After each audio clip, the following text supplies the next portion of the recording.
some tips on a general Persian accent. The speaker I listened to bring these tips to you was from Iran. And so he was a native Farsi speaker. But you get different flavors in Afghanistan or wherever else you look for a general Persian accent. But the oral posture, the tongue is very thick and flat in the mouth. There's not a lot of jaw action. And so you can feel your tongue very thick and very heavy in the mouth. You're almost already there.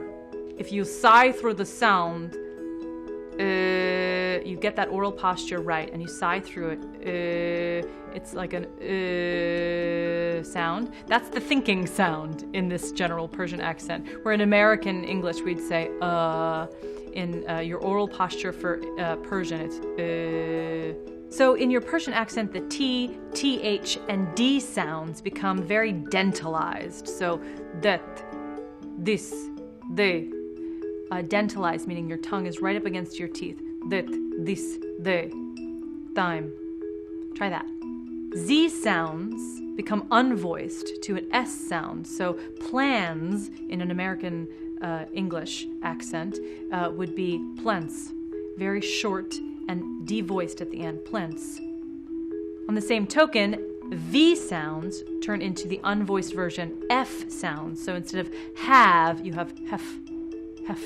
So in American English, we'd say words like didn't and hadn't, and there's nasal plosion. So you get some air out of the nose. Didn't, hadn't. In your Persian accent, it would be didn't, hadn't. No nasal plosion. All the sound comes out the mouth. Didn't, hadn't. Give that a shot. There's that E transition. So words like animal, English become animal, English, English instead of English, English, and animal, animal, imal. Give that a shot.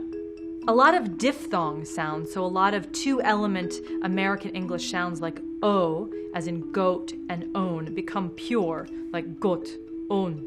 And ow American diphthong, as in about and thousand, become about, thousand, pure sounds, single sounds. Play with a tapped R for your Persian accent. So when you say the word Iran, it can be Iran. And sometimes the accent of that word changes. So sometimes it's Iran, and sometimes it's Iran. Iran, Iran. So what's the musicality of this Persian accent? There aren't a lot of unstressed syllables, and you hear that in words like animal, animal, and complain. Instead of complain, you've got complain. You've got a lot of stress on all of the syllables. So the feeling of the accent is a little bit like this, a little more monotone, I would say, than a general American accent. But don't take my word for it. Listen to some native Persian speakers and see what you get from them.